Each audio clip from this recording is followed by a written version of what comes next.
Good morning, everyone. I'm Tracy Noel from the Marion Library Service, and thank you for joining us for our Library Through the Lens live webinar workshop this morning with special guest presenter, poet and writer Lisa von Alpen. Our Library Through the Lens series of adult programs delivered differently enables us to still connect and engage with you during these unusual and often unsettling circumstances we find ourselves in. Today, Lisa will help you hone and develop the written craft of poetry and will provide you with engaging writing prompts and interactive activities to fuel your imaginations and help the words flow. Please feel free at any time during the presentation to type questions that you have for Lisa into the Q&A text box on your screen. Lisa will break halfway through the session so you can stretch your legs, grab a drink, and I'll ask some of your questions to her then. And we'll also ask these at the end of her presentation. So get your pens and imaginations ready and please welcome Lisa.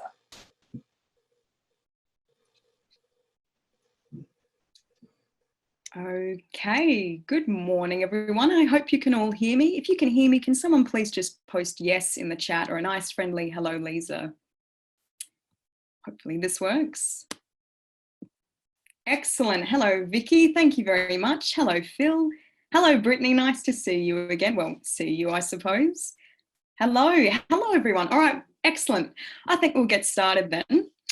Welcome to the Art of Poetry. So I'm just going to tell you a little bit about myself for those of you who might not be familiar with me, because I know I have some friendly faces behind the screen where you're at home, but I know we have a lot of new people too, so I'll get straight into it.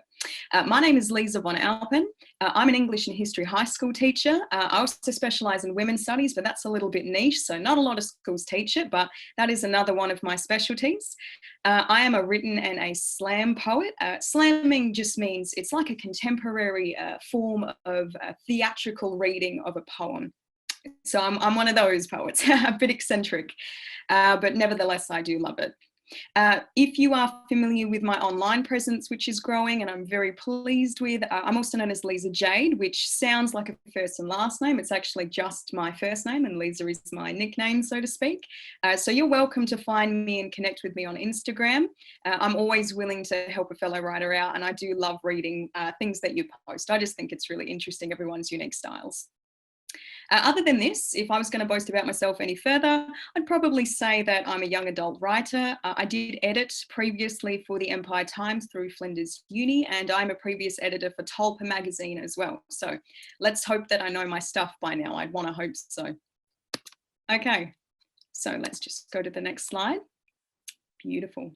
Okay, so today's workshop structure or webinar structure, so to speak, is the following, which you should see on your screen now. So I'll just read it out to you. We're going to have a general introduction to poetry and delve a little bit more into, you know, what exactly we mean when we say poetry. As far as getting started is concerned, what we're talking about here is, well, it's all well and good if you know the structure and how to write imagery and all these gripping writing techniques, but if you don't actually know how to get started, if you can't get past that initial writer's block, it's almost pointless. So I've got some really useful writing prompts and hooks to try and get you started and then get your readers engaged too. And these are some of my personal favorites from my students and from previous workshops. So I've been really hounded to do these again, so we're going to have a look at those again today. Cliches to avoid. There is almost nothing worse than a cliche when you write. It's oversaturated, it's old, we don't want it, so we're going to look at how to avoid them. Poetry conventions, do's and definitely don'ts. Then we're going to have a break and Tracy and I are going to take some questions from you. And as Tracy mentioned previously, please just feel free to post them in the chat as you go. If I have time, I'll hop over and I'll answer them then and there if it's relevant. If not, we'll come back to it later. After the break, we can have a quick toilet break, a bit of a drinky break. We'll look at structure, which is a bit nitty gritty. So I've kept that a little bit brief, but it is necessary. Imagery, very important with poetry, and then the writing techniques themselves. So this will more so be a bit about, for example, you know, metaphors and similes and, you know, why they're sort of significant. And then more Q&A time. So let's get started. Okay, and that's just reminding you to post your questions as we go. Okay, so all well and good to talk about poetry and throw this word around, but what do we actually mean when we say poetry? Now, I ask this question straight away with my students whenever I teach this to them, and I do teach high school, so of course we're talking about the really high forms of poetry, not just, you know, sort of the rudimentary rhyme scheme. So we're talking about layered stuff. And I asked them, hey guys, what do you think poetry is? And every year without fail, they go, it rhymes. It always has to rhyme. They say it's like flowery language, you know, there's almost the substance is lost in place of, you know, flowery expression, that kind of thing. And that can be true, but that's not all that poetry is. There's so much more to poetry. So I've put some of these points on the slide for you. Probably not the most important thing about this whole webinar, but it is really important to understand what it is you're dealing with here. So poetry, like any form of writing, is an art form. So here in brackets, I've just explained specifically what we mean by that. So it is a medium. It's a medium of imaginative or creative self-expression. So it's all about, in a sense, it's all about your identity and how you are connecting with the world around you and perhaps yourself as well. And that's the next point as well. It expresses one's innermost reflections, musings. It releases emotion. It's incredibly therapeutic, explorative. It deepens our relationships with things, and it can be really, really fun as well. I was just saying to Tracy earlier today, I hated poetry. When I was in high school, I could think of nothing more boring, more flowery, as my students do tend to say. And it's a really common misconception. It's actually a really freeing craft. We'll explore this later, but it doesn't need to rhyme. There's so much that you can do with it, and you can really make it your own as well. And poetry is changing all the time. Contemporary poetry today is very different to the way that it was in perhaps the Romantic era, you know, alongside the Industrial Revolution. So there's a lot of depth to it as well, is all I'm saying. And then I've put in bolded, underlined wording there so that everybody knows this. It does not need to rhyme under any circumstance. It is far more flexible than that. In fact, there are specific forms that encourage you not to use any rhyme. So that could be, for example, micro poetry, which is what I specialize in. We'll look at that a little bit later. Free verse, so there's no rhythm, there's no rhyme, there's no rules. You can do what you want. It's all about just the expression and not just how you're doing it, structure-wise, that is, so layout. But it definitely does not need to rhyme. So please, if you do think that, please remove that from your beautiful brain box. Just delete it, get rid of it. Okay, so that's what is it. And then we've sort of touched on it so far, but I just want to explore this a little bit more. What is its significance?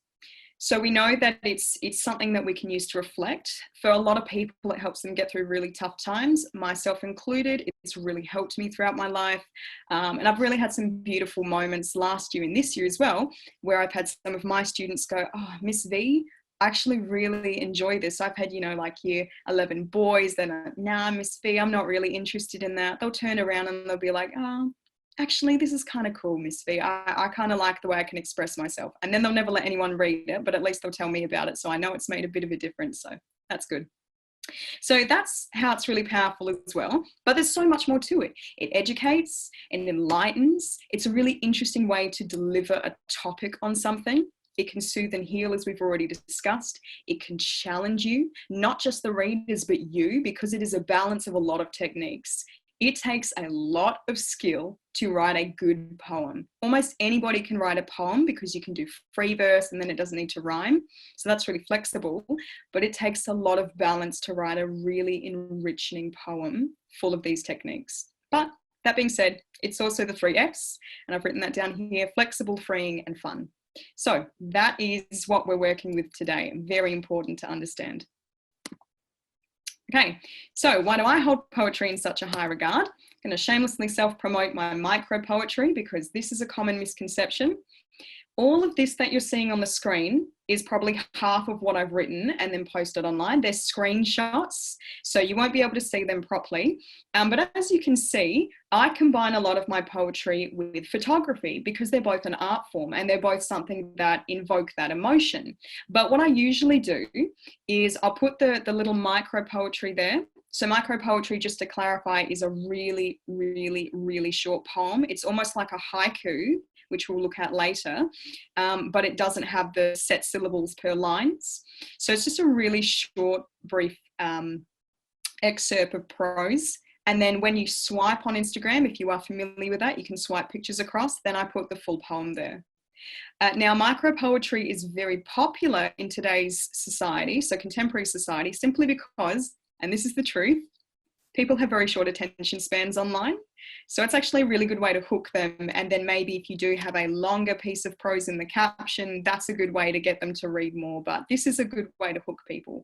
And you can see a lot of poetry books. Rupi Kaur is a really good one for this as well. She does a lot of Milk and Honey was her first poetry book, and she's just absolutely wonderful, very deep and meaningful.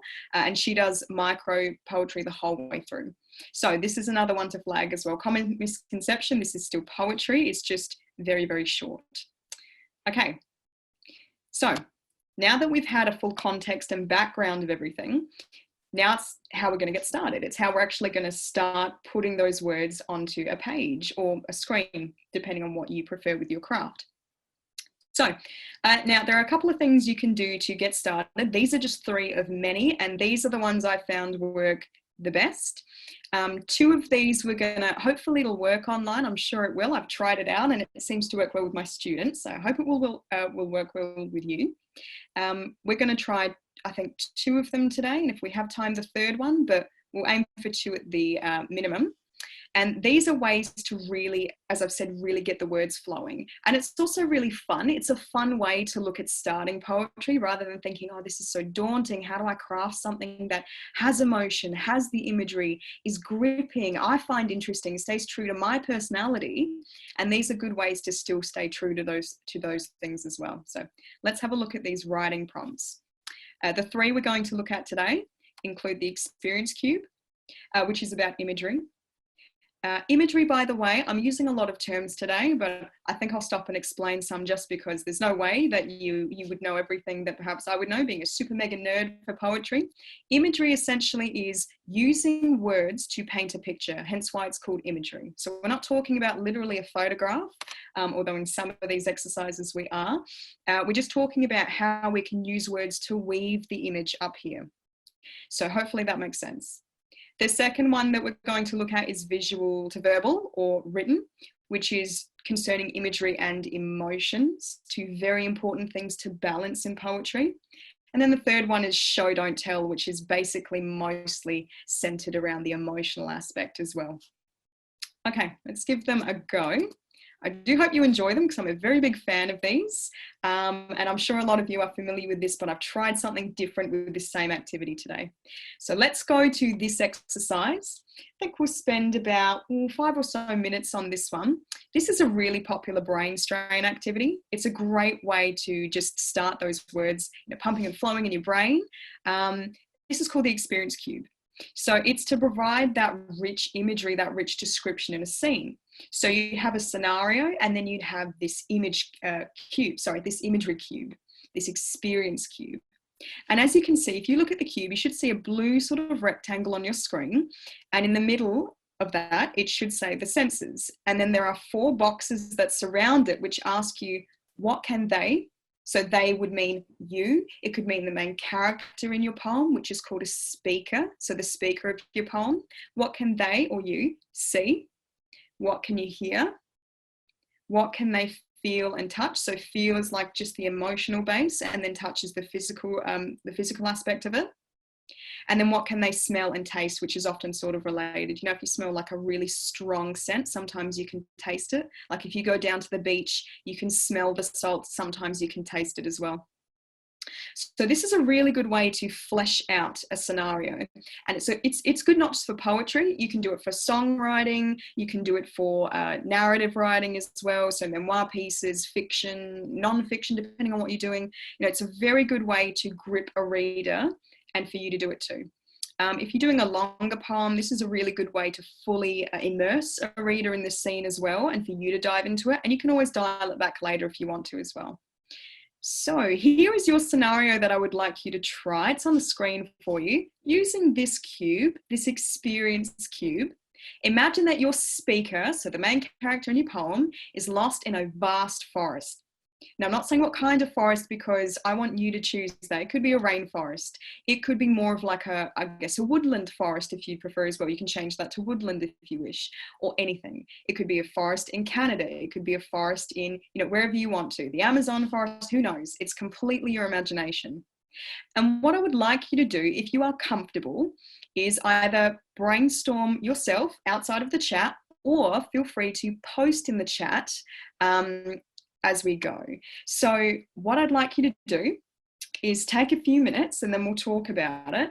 Imagine that you or your speaker, so it doesn't have to be you, is lost in this vast forest, whatever forest you want, whatever comes to your mind.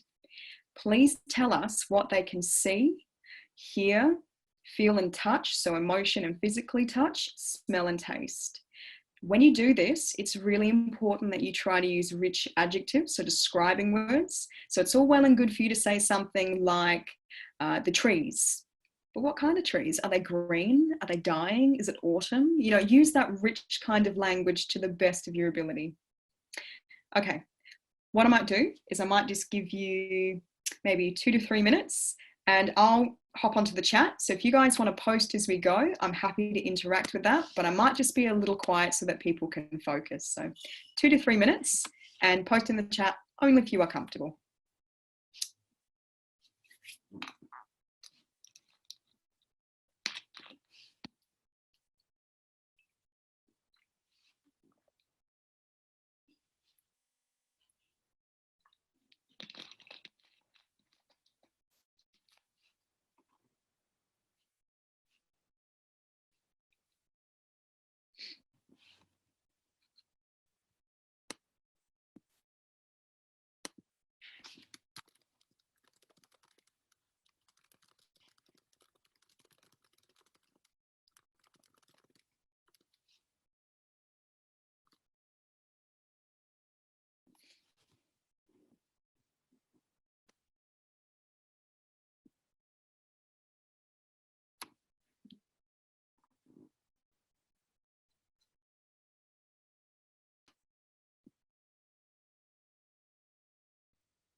I think we'll go 1 more minute and then hopefully some people will be game to share. This is the sound, just enjoy this for a second. This is the sound of productivity. I hope you're being productive. I always say this to my students. If they're dead quiet, it means 2 things. They're eerily productive or maybe they're messing around. I don't know. Usually I find out, but so lovely. So I'll give you 1 more minute and then we shall come together like a community, like a true community, and we shall share, hopefully.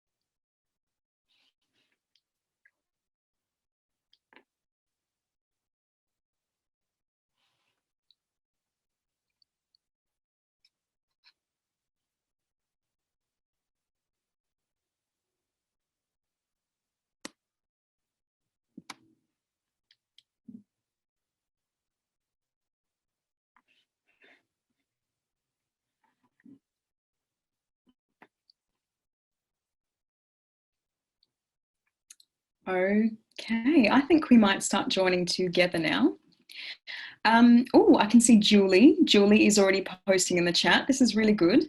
Now, I was going to ask if you are comfortable, and I'll just read out a few because it's just a quick activity. If you are comfortable, please just post in the chat. If not, that's completely fine. It is your craft.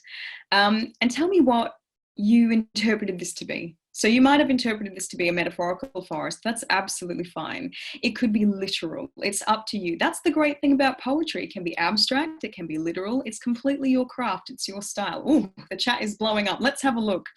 Julie has said, lost in a jungle of words. I like that. That is good. See, that is a good writing technique because it's a metaphor and you're using it to mean something. That's very in depth as well. Phil has said, the walk in the green. Ooh, I like that. That's good.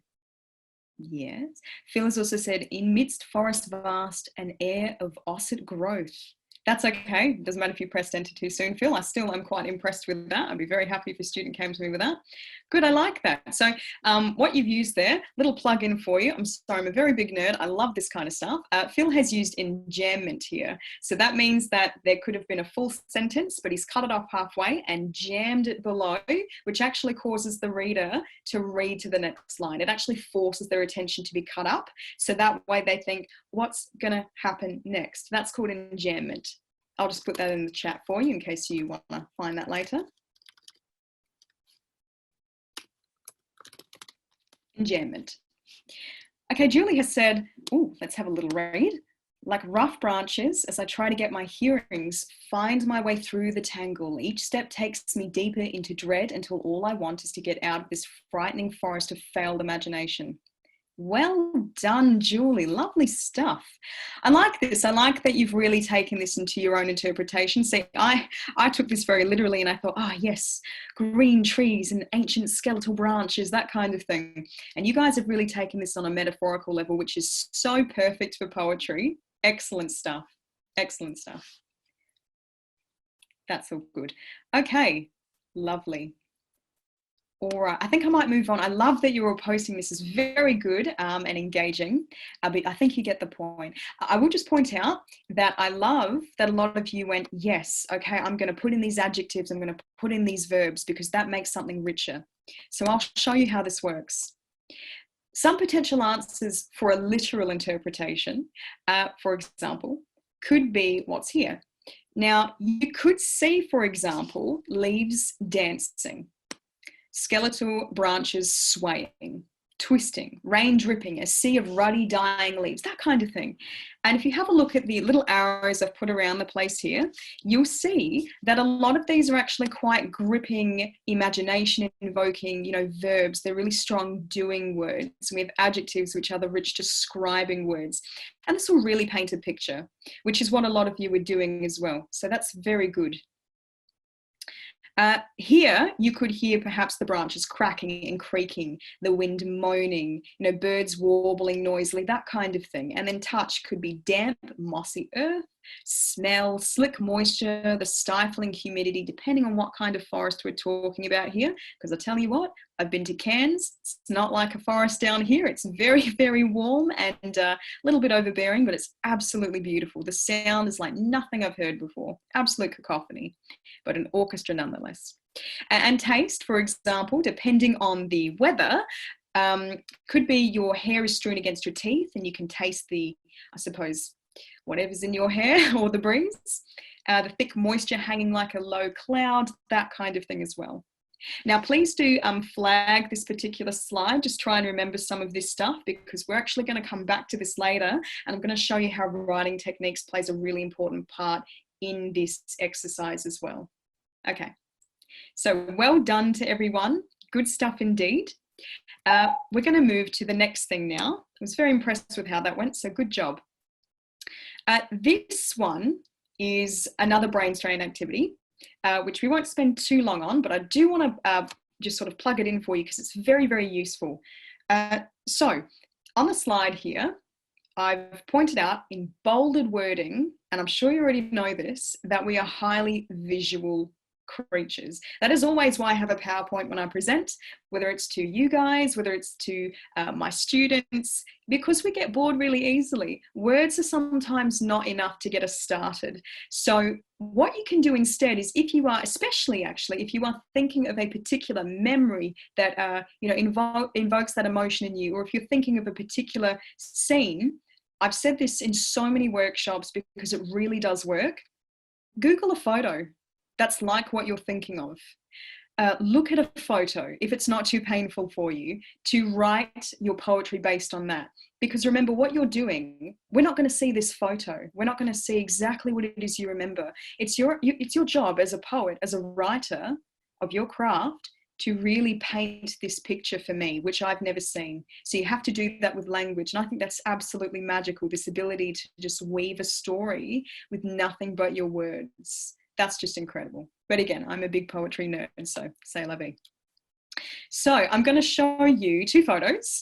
And what I'd like you to do is post in the chat if you're comfortable, and well done to everyone who's done it so far, or for yourself, write down the same thing that you just did for the experience cube, but for describing these pictures, keeping in mind that whoever you're going to send this to later, if you want to, or theoretically if you were to, is not going to see this. So you have to capture it as much as you can.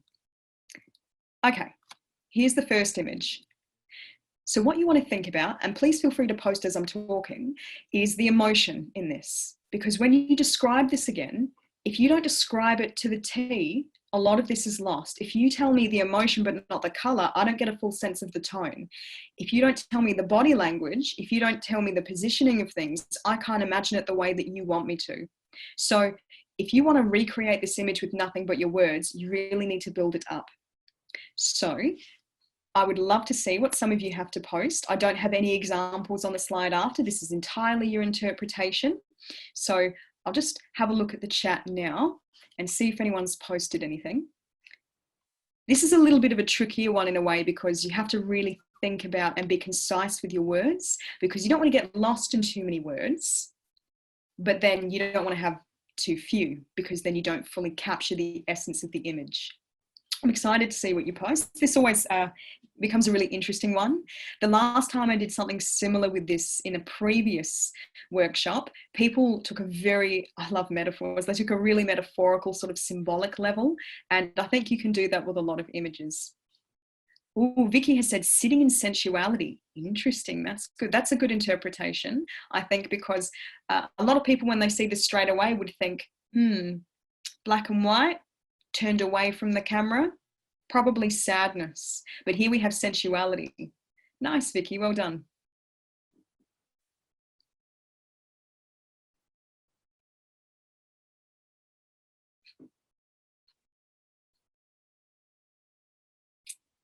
Let's see. I'm hoping that for those of you at home, or wherever it is you might be, when you're taking notes, that again, you are not just looking at the color. That's very important too, but I suppose color, when we think about it in a poem, unless you're using it for symbolism, doesn't really matter in the grand scheme of things. Oh, Fiona has said forlorn. Absolutely, I would agree with that as well. So we have 2 different interpretations here, interconnected nevertheless. Vicky has said again, seclusion and despair, ragged hair removed. Good. And I like what Vicky has done here, because again, we're going to plug this in later, is you've used, I don't know if it's on purpose, Vicky, but it's very clever. You've used ragged hair removed. That R, that constant R noise, is what we call consonants. So that's a writing technique as well. Julie has said fake emotion, fake pose, fake feeling, fake posturing. Ooh, interesting. I'll drag the chat over so I can finish reading that. A portrait of our century. Aha, excellent. Again, we have a more sort of abstract level as well. Good job. Phil has posted, girl or boy in thought, slumped on knees, hands rest on floor, rags falling off of shoulders, plant detritus, surroundings, mirroring emotion. Excellent, good. So we have the body language as symbolic of perhaps the internal emotion. Excellent interpretation, everyone. And I mean, if I had to put my hand over my screen and then not see this photo, some of these are really helping me to imagine. And then the more detail you go into, like Julianne has said, sad, lost, dark, cold, colorless, that helps me really paint this image in my head. Good job. I'll just show you briefly an alternative one, which is very different in mood and tone. By the way, another little plug-in for you. Tone means, it's a bit strange. In poetry, it actually means attitude. It actually means the perspective of the speaker, so the main character of the poem. Mood is about feeling. Tone is about attitude. But what really, every year, my students get so confused because they go, but Miss Fee, it's the same thing.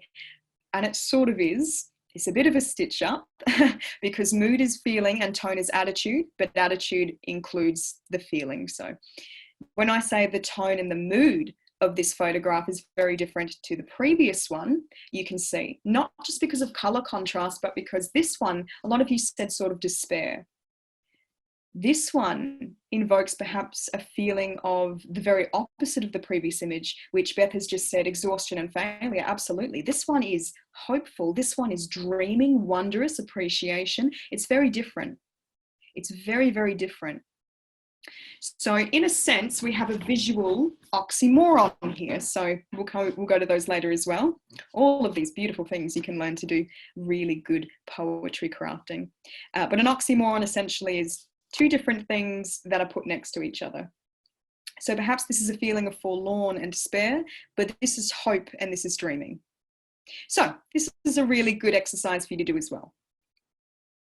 The last exercise I'll show you, but we won't necessarily do, is show, don't tell. This is one of the biggest pieces of feedback I give with my students. They struggle with it sometimes, and I have struggled with it for a long time, is when we say show, don't tell, it's a very common thing to say with writing. It essentially means don't label what you're writing about. So if someone's angry, don't say I'm angry. Use body language to describe that. Don't spell it out for us. Maybe in a children's book, you would explain in really simplistic language, this person is angry and they thought this and this and this. But when we get into the higher level writing, especially with something as convoluted as poetry, as layered as poetry, it's actually better that you don't spell it out for us. It's so rewarding when we interpret it, which is what art is. It's up to interpretation. When we interpret it in a way that means something for us, something personal for us. And that is why poetry has become so very, very popular in contemporary society, because if you leave it open to interpretation and you don't make things too specific with details, unless that's what you're going for, which is absolutely fine, people can in some way or another find a way to relate to that. It's like music. It's exactly like music. It's essentially lyrics without the music. That's what poetry is. You can seriously try this. It's really fun. Googling at some point poetic devices in song lyrics. And there are YouTube clips that I love showing to my students that'll show you in really popular songs how they actually use poetic devices. So, and when we say poetic devices, that's just a sort of term that falls under an umbrella term. So you have literary devices, poetry devices, etc., etc. So when we say that, and we say that metaphor is a poetry device, it's also a literary device. So I know it's so confusing, so overwhelming. But with this show, don't tell, the previous two involved imagery. So writing a scene and painting that image. It included emotion, especially the previous one with the photographs. But this one is mostly just about emotion. So it sounds really confusing, but when you say, I'm going to show, don't tell, it means I'm going to describe the emotion and I'm going to let my reader interpret that. And perhaps they'll feel more connected to it as well, which is an incredibly powerful thing. Absolutely powerful.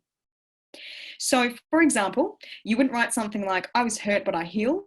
Instead, and I put in a little excerpt of my own poetry, so I didn't have to reference it per se, but you could say it in a much more layered, meaningful way, such as, there I was, walking onwards, despite my bruised and battered feet. That's a very interesting way of saying I was hurt, but I healed, but it works. So you can accomplish this kind of imagery, this kind of show, instead of just telling, by using, as we said, body language, describing facial expressions, describing colour as a symbol, perhaps for internal thought and feeling, that kind of thing. You can get as creative as you want to with it, but please, please, please, if you take anything away from the slide, do not be simplistic with your language unless there is a very specific reason why you're doing that, in which case, 100% go for it. But if you want a layered poem or layered writing of any kind, never, ever tell. Show, don't tell. Okay, excellent stuff. All right, we're doing good for time. Okay, I would like to introduce you to cliches and why there are caveats with that. Some really popular ones, unfortunately, are overused and oversaturated one-liners. And I'll read them to you and try not to physically cringe, but I'm sure you would have heard a lot of these. And they didn't start as cliches, of course, but they have since become them. And they're really unoriginal now, which is not what people are wanting. They want your voice, your unique take on things. It's really good to stray well away from things that have already been done. So for example, like the plague. So you avoid something like the plague. That's a cliche, not just in poetry, but in writing as well, just general writing, books, plays, etc. From the bottom of my heart is on fire. You notice a lot of these are to do with the heart. Overflowing eyes, that kind of thing. My heart is broken, that sort of thing. These are all really cliche one-liners, and there's plenty more where that came from. You can Google them if you're not too sure, if you're wading too much into a cliche, but people will pick it up pretty quickly. So it's good to be familiar with, what not to sort of keep using that's already been used a lot before. Another thing, funnily enough, it actually goes back to the Romantic era, so the Industrial Revolution time frame that I told you about earlier. When a lot of the countryside was being, sort of ploughed over and things so that they could introduce more factories and so on. This is when weather and nature poetry actually became really important, because it was a lot of people who were fighting to preserve nature. And ever since the Romantic era, nature poetry has become a really, really beautiful way to appreciate a landscape or a place where you're in. Unfortunately, it's very overused in some ways. Now, if you do hop onto my Instagram, if you don't, absolutely fine. But if you do, you will see a lot of nature-related poetry, because that is how, so I'm a Christian, so that is how I found God.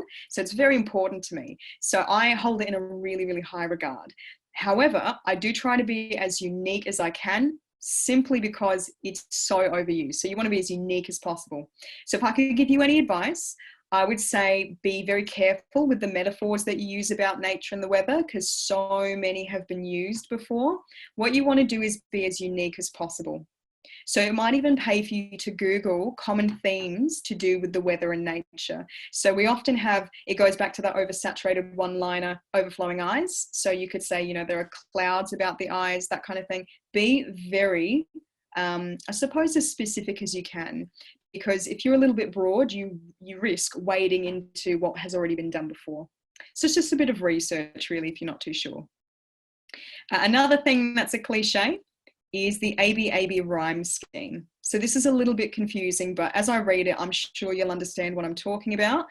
This is almost like a childlike sort of nursery rhyme quality, and it works really well in a lot of poems, especially if you're trying to invoke that sense of innocence in a more mature poem. So it actually can be used structure-wise really well, but most of the time when people read this, they'll think, oh, I'm not in kindy anymore, I don't want to read this kind of thing. So it depends on how you use the wording. It can be very clever, but it can fall really flat as well. So just keep that in mind. If you are not familiar with what an ABAB rhyme scheme is, I've put an example there, just a little excerpt. Essentially, it means that we have, if you have a look at the example just underneath, I don't know if you can see my mouse, but I'm just pointing at it now. Here we have, these are the final words in each of the lines: high, new, sky, view. So high and sky, A and A, new and view, B and B. So A connects with the next A, B connects with the next B. So it's rhyme, different rhyme, rhyme with the first line, and then the second line rhymes with the fourth line. That's all it is. That's the ABAB rhyme scheme. Okay. Another one to avoid is just typically cliche subjects. You want fresh and original ideas. Absolutely, especially with the volume of, how can I say this? I'm on Instagram, which is very popular for something called Insta poetry, which is just instant poetry on that platform.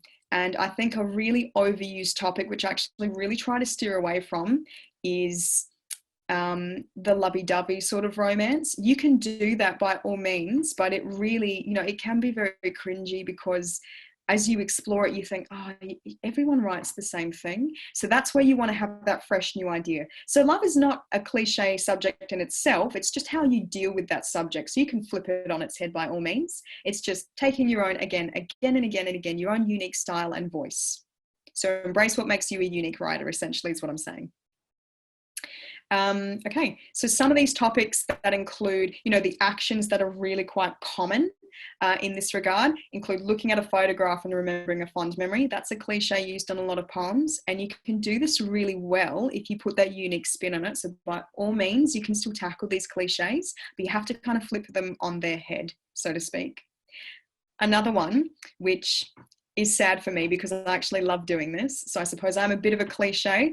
I love staring at the stars and thinking about the vast mysteries, the magnitude of our universe, right? I get blown away, and that's what poetry is. It's a lot of that education, enlightenment, that emotion.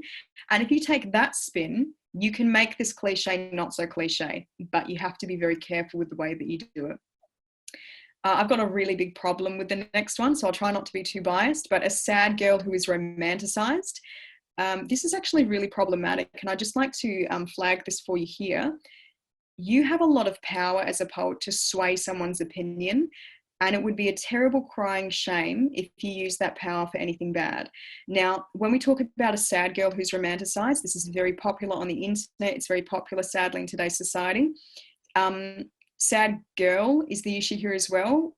Boys, men have mental health issues as well. That's really important to explore. But when we talk specifically about sad girls, which is really common, it's making depression look really beautiful.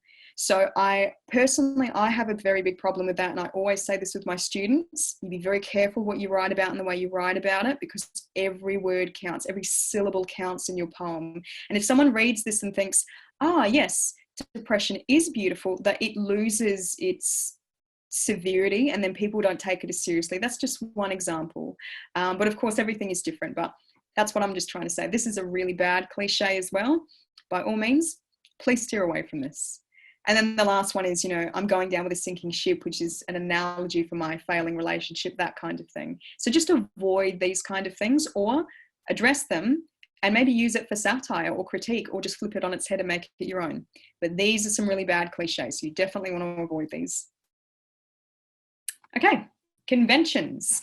I'm sure a lot of you already know these, but it is very important to understand them. So let's get into these, the do's and the definitely don'ts. The do's, as I'm sure you've explored so far as we've been going through things and we've touched base on: use techniques.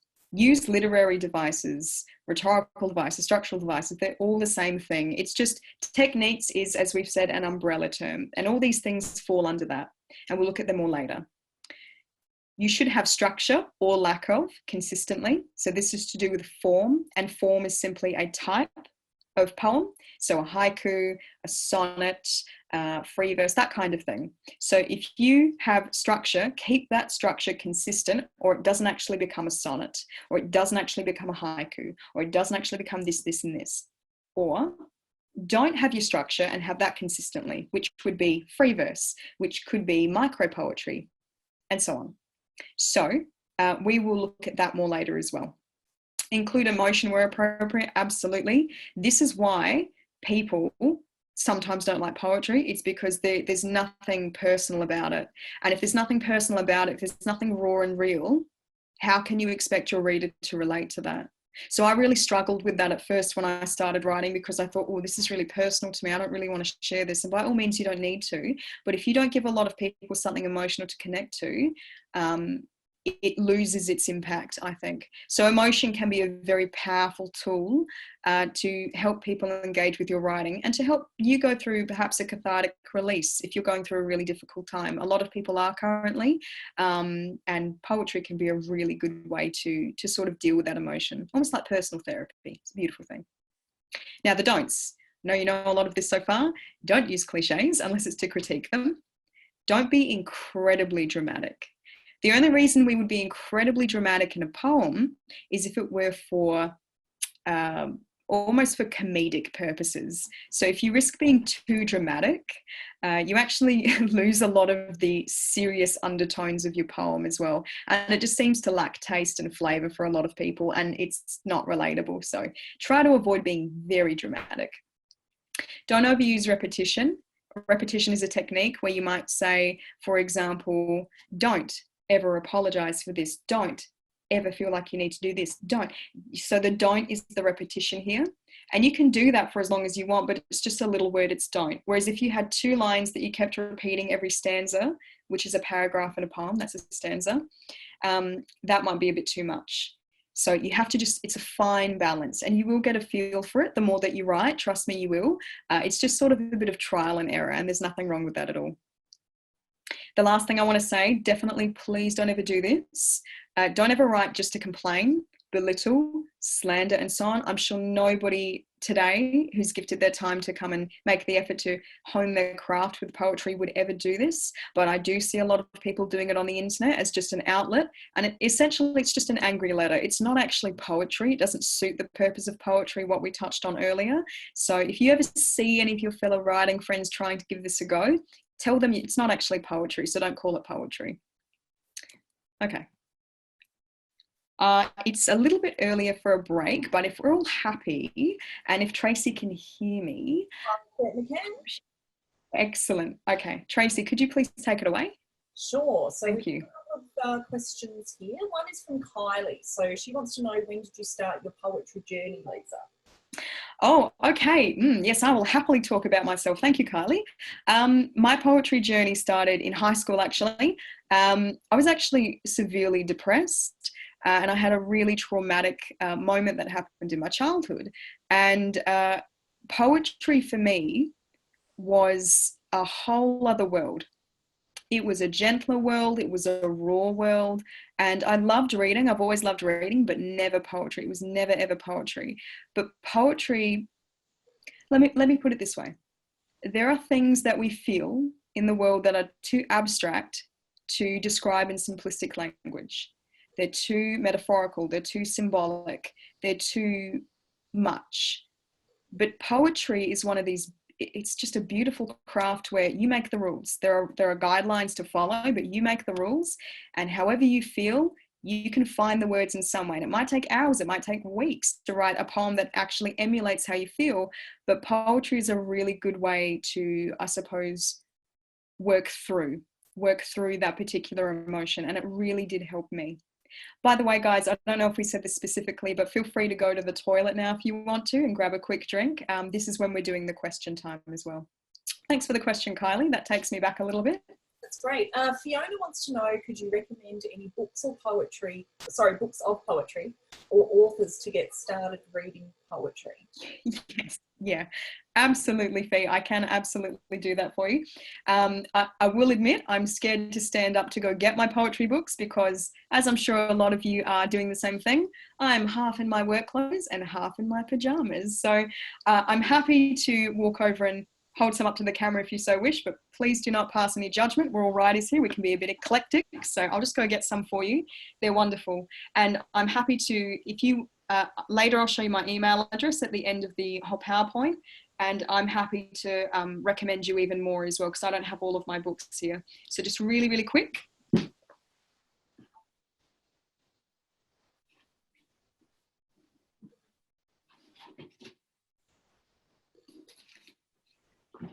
Okay, so some really good ones if you want to get started. Oh, by the way, I'm very prudish, so I'm not really keen on the whole, sensuality kind of thing. That's a whole other private sphere for me. So just letting you know that some of these do contain that kind of content. So if you're like me and you're a bit precious, just be wary of that. Now I'll show you what the cover looks like, but then I'd actually like to just quickly post in the chat the names of these poets, because I'm conscious that you probably won't be able to see them properly. So I'm going to hold them up for you. Great poets that you can have a look at include Atticus.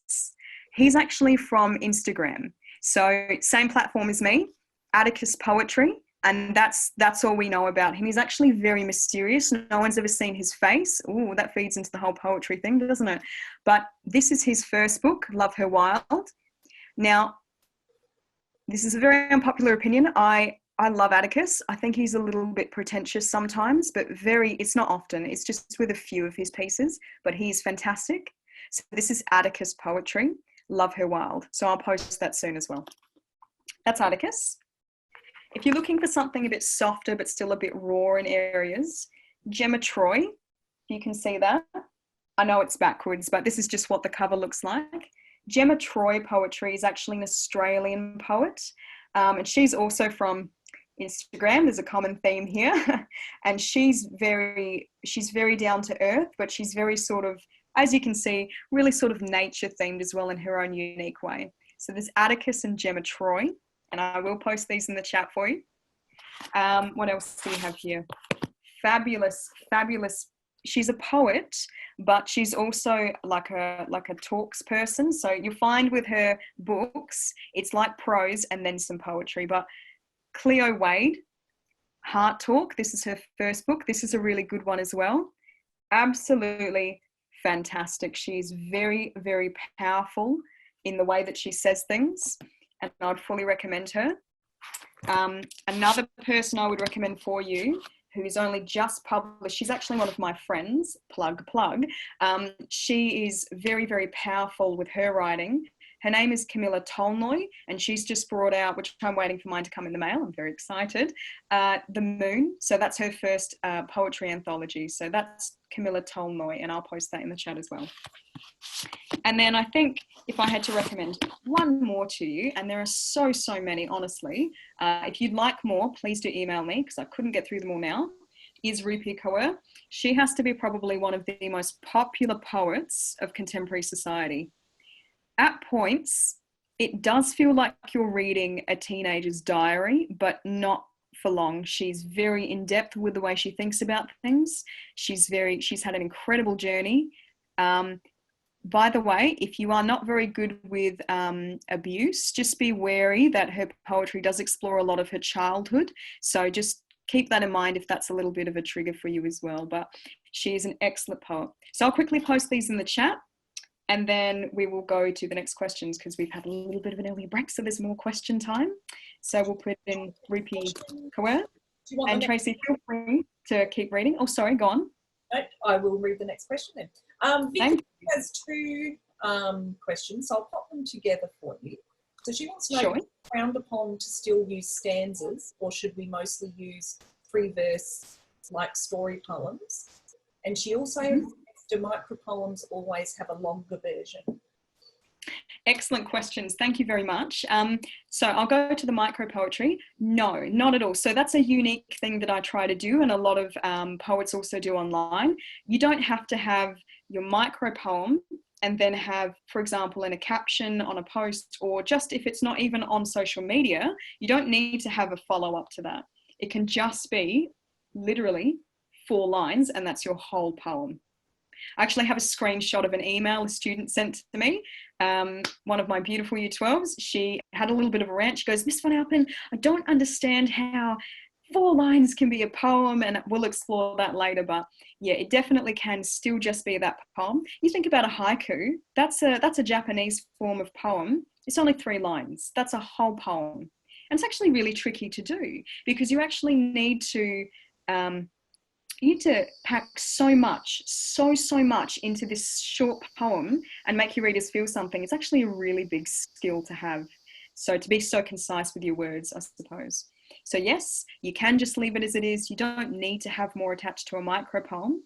And then as for the question about structure, which is a really good one, and my students often struggle to find a way to word what you just asked, but I see it in their work. If you're doing free verse, there is no set structure for stanzas. So you might do a couplet, which is 2 lines, and then a tercet, which is 3. And then you might do, 5 lines, 8 lines. It can be anything you want it to be. Technically, it could just be a big block of words, essentially. That's free verse. There's no rules at all. But if you're doing something, for example, like a sonnet, it is a very specific amount of lines. So that's you've got to follow the rules essentially. So it depends. My answer is it depends on your form. So if you're doing a particular type of poem, yes, you do need to have a certain amount of stanzas, but usually even the stanzas can be flexible. Hope that helps, Vicky. Excellent. And Julie would like to know, how did you find someone to edit and proofread your texts?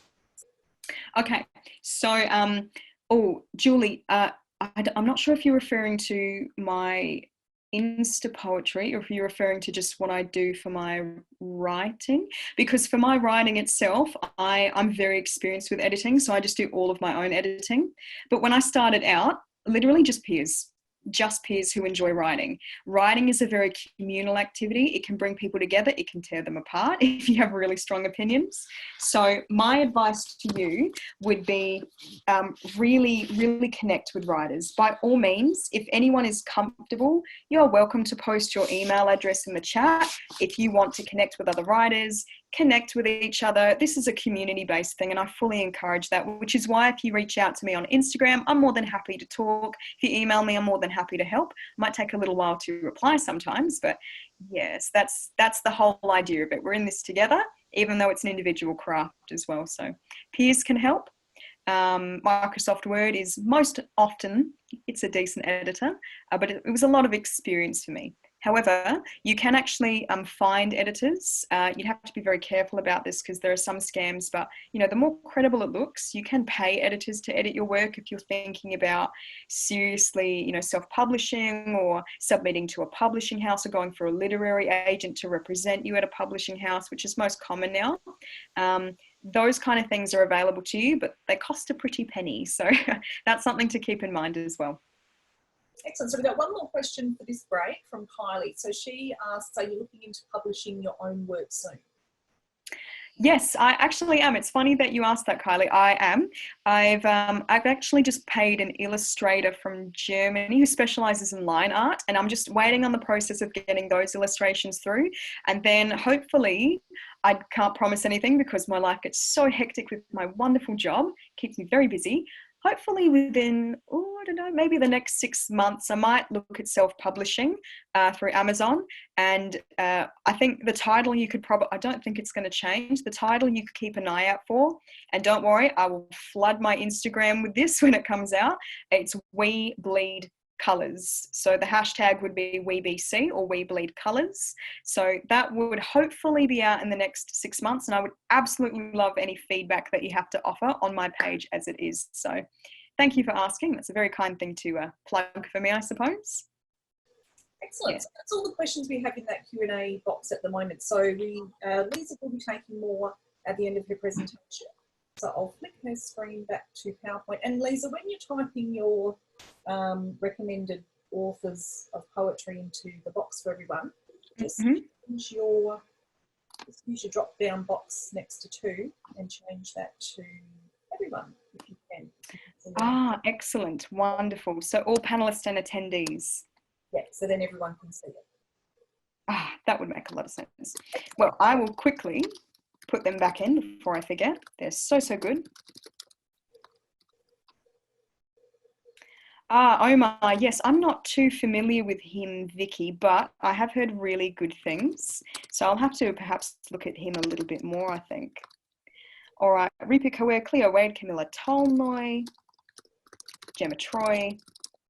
When I put in Atticus for you, remember that he's very mysterious. He has no last name. So I'm just going to put in Atticus Poetry and you'll find him pretty quickly. He's the only one, essentially, the only Atticus. Okay. Those are just some. Thank you very much. I don't want to pronounce your name wrong. It's beautiful. Lalit. Thank you very much for saying this is an awesome session. I'm enjoying it too. Let's get straight back into it then. Okay, thank you everyone so much for your attention so far. We're going to now move into something a little bit more nitty-gritty. So it will require a little bit of extra concentration and not, unfortunately, too much creativity. But trust me, these are fantastic ways to add rich flavor to not just your poetry, to your writing, be it song, lyric writing, screenplays, that kind of thing. These are techniques that fall under literary techniques, not just poetry devices. So we're going to explore them more now. So conventions part 1 out of 3, techniques. So important. If you read a poem or you write a poem, and there's not a lot of substance to it. It's actually usually because it's falling flat because there's barely any techniques present in there. So if you actually flesh it out a lot with these techniques, it automatically just becomes a richer piece because you've put more of that balance, that substance into it. So these are some of the things you can do, and there are so many. There are hundreds of devices that you could choose, some more challenging and interrelated than others, but these are some of the most common ones for poetry. So I've separated them into two sections for you. One is sound devices under poetry techniques, and one is figurative or imagery devices. So sound devices are exactly what they sound like. They're all to do with sound. So if you were to read this poem out loud, the sound devices change the way that it sounds and makes it more engaging, especially common, for example, in slam poetry, because it's all to do with the presentation. So performing that poem, very, very popular with that. However, of course, a lot of poetry is not supposed to be read. It's supposed to be thought, imagined and felt. So sound devices still play an important role here because it's all to do with the rhythm that you read in your head. For example, common sound device that all of us would know would be rhyme, or half rhyme or near rhyme. For those of you who don't know, a half or near rhyme is just where a word sounds the same, but it's not an exact rhyme. So it can just be something very, very close. Alliteration is another sound device. And don't worry, I'm going to show you exactly what all of these are and examples of what they look like in a poem. So I won't go into them too much now, I'll just sort of plug them for you so that we can revisit. Alliteration is another one. Consonants, assonance, onomatopoeia, rhyme, as we've said, and so on. Whereas figurative and imagery devices under poetry techniques are all to do with simply painting the picture up here in your brain box. So sound is to do with the way we read it and the rhythm we engage with. Imagery or figurative, it's also called devices, under these poetry techniques is just about the imagining, the interpretation. So delivery versus interpretation, essentially. And some of these include, I don't know if any of you have heard of this word before. My students love saying it a particular way because they know that it irks me. It's hyperbole, but they love saying hyperbole. Of course they do, they're teenagers. Oof. But it's hyperbole. Metaphor is another one you'd be familiar with, I'm sure. Oxymoron, not an insult, is as funny as teenagers seem to think that it is. Personification, simile, and there's many more not listed here. I didn't want to overwhelm you, but there are so many. So that being said, let's have a little look-see. So these are the sound devices of poetry techniques. This is alliteration. Okay, I'm going to try to not get too excited, everyone, because I love The Raven by Edgar Allan Poe. So I don't even need to look at my screen. I could recite this for you. This is a beautiful baby. I love this. But alliteration essentially is a bit confusing. It occurs when a series of words in a clause, so a part of a sentence, a section, have the same first consonant, sound, or letter. So I've underlined here in this example some W's, some N's, and this is exactly how it sounds, all right? So The Raven by Edgar Allan Poe. Once upon a midnight dreary, while I pondered weak and weary, so that consonant. So I know it's a bit confusing. There are vowels, so A, E, I, O, U, and every other letter is something that we call a consonant, just in case you're a little bit, feeling a bit flat and you don't remember these things or you're not familiar with them to begin with, which is absolutely fine. Consonant sounds or letters at the beginning of a word, because this will get confusing shortly. That is alliteration. Later we have in The Raven, while I nodded nearly napping. N, N, N, N, N, N. So it's not just about the letter, it's about the sound. So if it has the same letter as something, but perhaps that's not actually pronounced when you say it out loud, can't think of an example off the top of my head, but then like psychology, for example, starts with a P, but there's actually no P, there's psychology. That's not, it can be alliteration, but it's not a great example because the sound isn't there. So it has to be etc., etc. Yeah, good one, Julie. Giant gnome, exactly. So there's the two G's, but the sound is different. So that's something to keep in mind. So that is alliteration. Another one is assonance.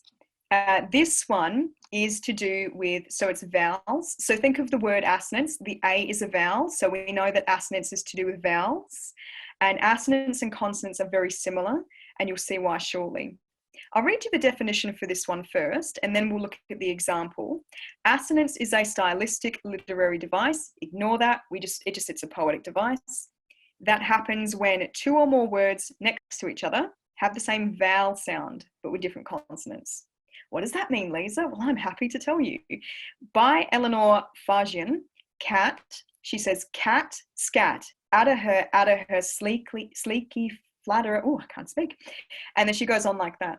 So the a at the beginning is going to sound very awkward, the way that I have to explain to you the vowels and the consonants, but cat, scat, the a noise there in the back of your throat, that is assonance because it's a vowel sound that sounds the same. So it's not about the letter, it's actually about the sound.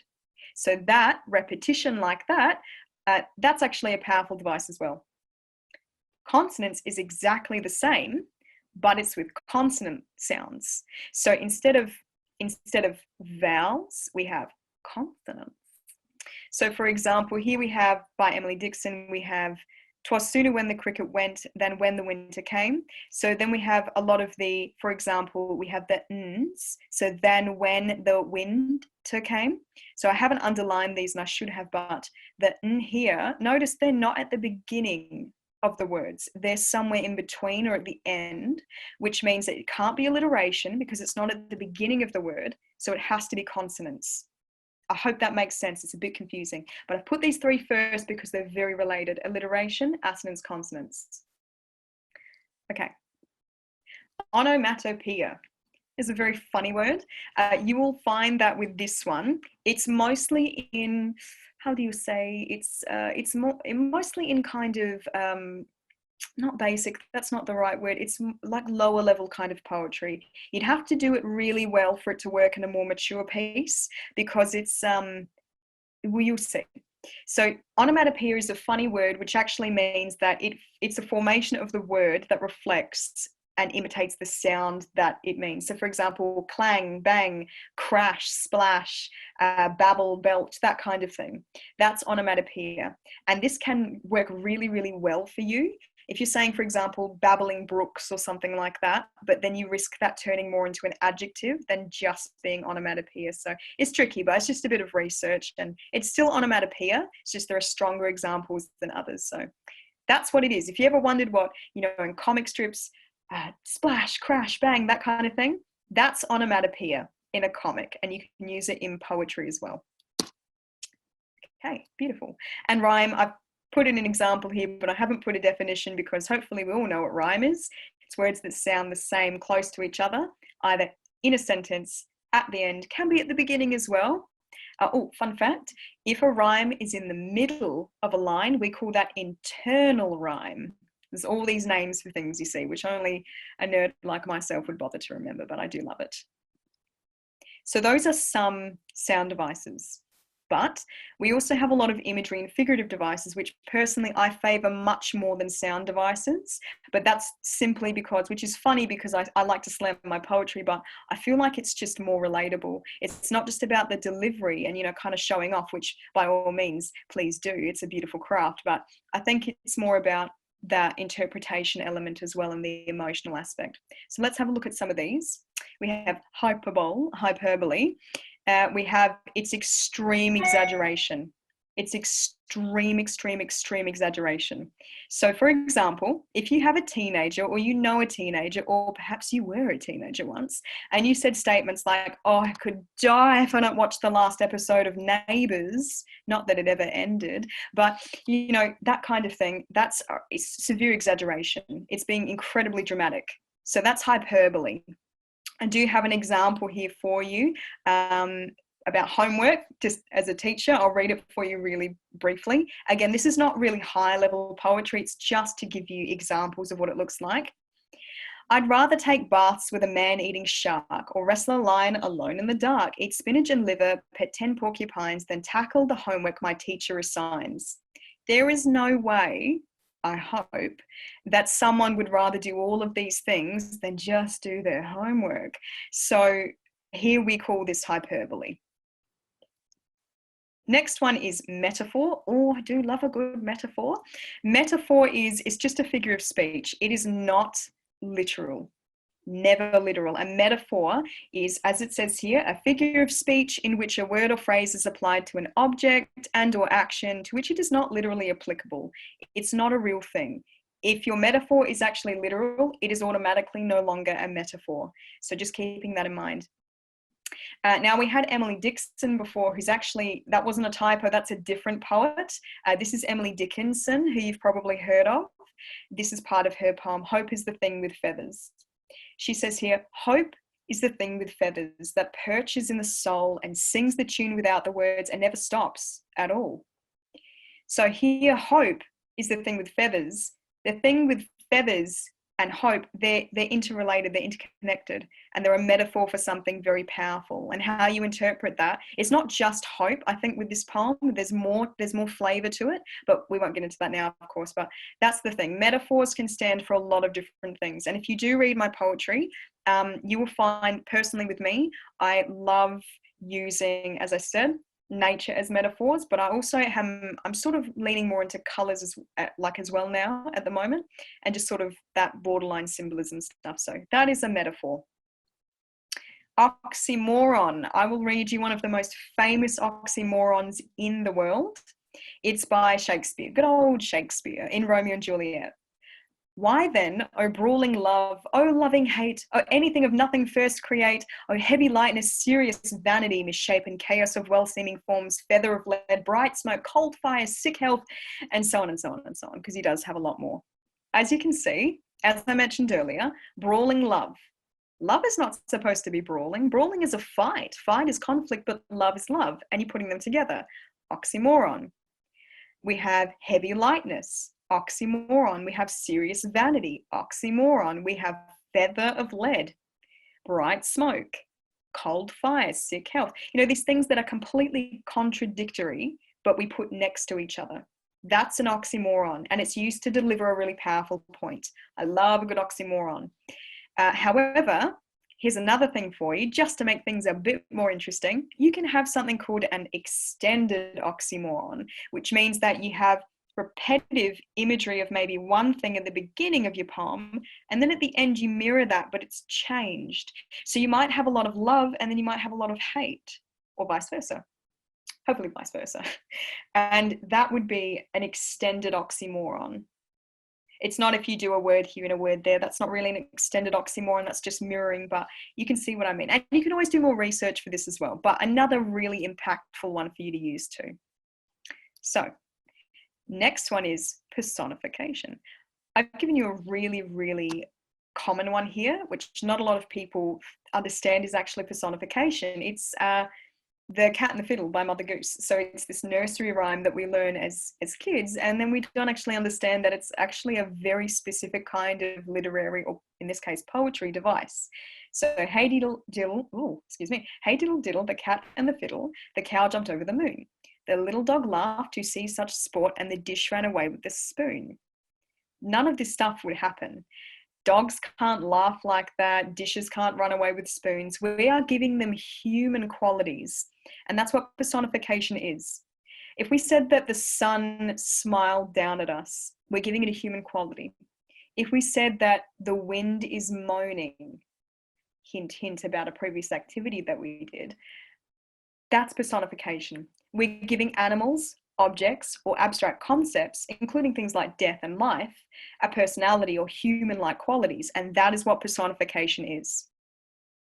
So you might say, for example, death comes for us all. Death doesn't come to us, we go towards death. I know that got really deep really quickly, 180 degrees, but you see what I mean? Like it's personification. So it's giving that human personality to things. So that's personification. And I think the last thing on this slide, amongst many that we could go into, is similes. Now, this is a bit confusing, so do bear with me, I will explain it. Similes are very, very similar. In fact, they're identical to metaphors. They're a figure of speech. But here, there are some key differences. So it's the exact same as a metaphor, but there's two main differences. The first one is that it's often to do with two unlike things that are compared, kind of like an oxymoron, which is a bit confusing again. But the biggest thing that will tell you whether or not it's a metaphor or a simile is actually keywords. So here I've given you an example by Denise Rogers. She writes, your teeth. Your teeth are like stars. They come out at night. They come back at dawn when they're ready to bite. Your teeth are like stars. Like is the key word here that tells us it's a simile straight away. Here I've put a hint in the left side of the table here that I've written for you. So where it says hint, it says similes can usually be identified pretty quickly through searching for key terms such as is or are like or as in. So like and as in, those are the two keywords that you'll find. So for example, if we said life is like a highway, simile. But if it was life is a highway, it's a metaphor. So they're very, very similar. Okay, I don't see any questions in the chat just for now. We will answer them later anyway, so I might push on. And surprise! So do you remember how I said to you, oh, remember this page earlier in the PowerPoint presentation to do with exercise 1? Well, here we go. I'm going to show you a little surprise I had ready for you the whole time. And it includes a series of things that we've looked at so far. So all I've done here is I've just color-coded it for you. We have examples of alliteration, consonants, hyperbole, personification, and simile. So we'll go to alliteration first, which is the red.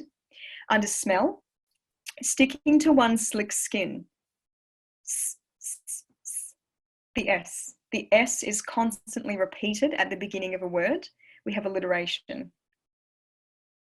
Second one is consonants. So if you can't remember what that one is, I'll just refresh your memory because it is a bit confusing and I do understand. It's to do with the repetition of a consonant letter or sound. So in this case, it's T, T. So the green there, and I've even highlighted the T for you, made the font bigger for the T for you, rather, is strewn against their teeth. Now notice that there's another T in here, there, and the TH for teeth, they are not part of this consonants because they're not pronounced the same way. So like Julie said, giant gnome, there's two G's, but it's not the same thing. So alliteration and consonants are similar in that regard. It needs to be the sound. We also have hyperbole, ancient oak trunks. Now, ancient would be, hundreds and hundreds of years. But here we're probably talking about, 50 to maybe 100 years for a tree. It would be a very big tree, but we're saying ancient oak trunks. And ancient is not quite the most befitting word here. So that can be hyperbole. So just to clarify, hyperbole isn't just about being overly dramatic. It's to do with being perhaps this is not the most befitting word, but it's close enough, but it's not entirely accurate. That can also slot under hyperbole pretty well as well. What else do we have? We have personification, ladies and gentlemen. We have leaves dancing. We have branches swaying and twisting. We have the wind moaning. Notice how I pointed that out before. This is all personification. We are giving human-like actions or qualities in this instance, sometimes even emotion as well, to an object or to an animal. That is personification. And then we have a simile. So down the very bottom in the blue under taste, we have hanging like low clouds, like low clouds. If the word like wasn't there, it would be a metaphor, but we have the key word like there, so it is a simile. I hope that helps. This usually helps my students. I know it's a lot of stuff to deal with, and I'm sure you're doing really well. Or if you're drowning, at least you're still here, which is great. But it's just about being familiar, I suppose. So these are some really great ones that you can use to really flesh out your poetry. So I hope you will use them well and wisely. Okay. The next thing we're going to go into now is structure. So I have included, as some people were asking for, I have included what some of these things look like. We're not going to go too much into a lot of them because I don't want to dictate a style for you. I think it's worth more you doing a lot of reading of different poems, which you'll find a lot of these are micro poems, by the way, guys. So if you want to go more for the longer stuff, I can recommend you some other poets. If you want to ask me later, just remind me. But most of this is all micro poetry, mostly because they come from Instagram, and that's where people have small attention spans for writing. So that's just the backstory there. But I think it's really important that you discover your own style. You might not have it yet, and it's always growing as well. So expect your style to change. That's completely fine. I was always a rhyming girl. I always had to make my poetry rhyme. And I don't have time for that anymore. I'm a busy girl, so I like to spend more time doing the substance than just the delivery, I suppose, is what I said earlier. So here, I just wanted to give you a final reminder. I really want to drill this in for you. It does not need to rhyme. It absolutely can, but it does not need to. That is a very common misconception. You do not need to. We are not all Dr. Seuss. We're not all rappers. So we're not all going to do that, but you can if you wish. That's absolutely fine. Now, the next thing you need to keep in mind as well, as I mentioned earlier, structure. These are all guidelines. There's not really any set rules for poetry, but if you do stray from these guidelines or rules, if you want to call them that, then it no longer becomes the type of poem that you might be wanting it to be, which it automatically will probably just set into free verse, or maybe it's mostly a sonnet, but you haven't followed all the rules or the guidelines, so therefore it's not really a sonnet, that kind of thing. Where structure is concerned, however, this can include, and I've put in probably the most popular ones of today's age, but there's many others that I haven't touched on today at all, and you're welcome to research, and I do encourage. Free verse. As I said to you just before, I always used to rhyme my poems. I was really proud of my craft, just being able to rhyme really complex language. But I really started straying away from that, and I thought, no, I actually get a lot more flexibility and freedom when I don't have to worry about rhyming all the time. So I think that's really relatable for a lot of people as well, because people can appreciate really good rhymes, but they can connect with free verse a bit better. That's just my experience. It's not always true. So please don't be put off of rhyming at all. I love rhymes, but they're not always what you want or need, essentially. So it's up to you what you want to do with that. So free verse is, as we've said, no regular rhyme or notable rhythm. You don't have to do anything. It's essentially, you're still following the rules of poetry, techniques, and you're still trying to make it engaging. So you wouldn't have super long lines, of course. You'd use enjambment. So you cut it off halfway through and maybe slot it down to the next, line. You cut off your sentence halfway is what I mean to say, and then put it down to the next line. That's enjambment. But other than that, you don't need to have set stanzas or paragraphs in poetry. You don't really need to do anything. It's really up to you what you do and how you structure it. And that's all you really need to know about free verse. Very flexible, probably the most flexible form. Rhyming, we've already said. Other forms include sonnets. Shakespeare is very famous for his sonnets. He wrote, I'm pretty sure well over 100. Probably should know that as an English teacher, but I specialize in different things. So there's sonnets, and then we have haikus, we have micro poetry, and so on. And all you really need to know for these things is that different rules and expectations will apply to the specific form that you're looking at, and they'll change accordingly. So a lot of it is just practice, research, memorization, and trial and error, essentially. And feedback from your peers. So I'm now going to show you an example of a sonnet. So a sonnet, I'm not going to read the whole thing for you, but I do just want to plug in one of the most famous ones you'll probably ever know. You probably had to memorize it in high school, or at least a lot of students today do. It's sonnet number 18 by William Shakespeare, and it's "Shall I compare thee to a summer's day?" And I remember when I was in high school and one of my teachers was explaining to me what this meant. And it's essentially the speaker of the poem thinking about how hot someone is for when this came out, but in a really romantic way. So here we have a lot of really interesting techniques, but we're not looking at them here. We're looking at a sonnet. So a sonnet is a one stanza. It's one slab, one paragraph, and it's 14 lines written in, are you ready? Iambic pentameter. Poetry is complicated, people, but it doesn't have to be. So again, free verse could be a great way for you to start your poetry if you're very, very new to this, because you don't have to worry about something called meter. Now, meter is not something that we're going to go in today because personally, very important. I do acknowledge it's very boring, and this is mostly about the creativity and wrapping your head around things. And for some of you, it's starting, and for some of you, it's recap, and for some of you, it's just adding even more to your craft if you're experienced. So meter is something else you can go and look at if you're interested, but we're not looking at that today. I will, for the purpose of a sonnet, however, explain the meter used in a sonnet. So iambic pentameter is a line of verse with 5 metrical feet. So there's different little sections. I can hear people groaning in my head at home, or at least internally suffering, but it's just to do with meter and stressed and unstressed syllables. That's all you really need to know. And you can, again, look at more research later. And that is what a sonnet is. So 1 slab, 14 lines in something called iambic pentameter, so which is meter. The next one is a haiku, which is actually quite challenging. This could be a good one for you to start with as well, because it does take a lot of skill to say something meaningful and not nonsensical per se in such a short amount of words. So a haiku is, there's an example here that I'll read to you because it's really short.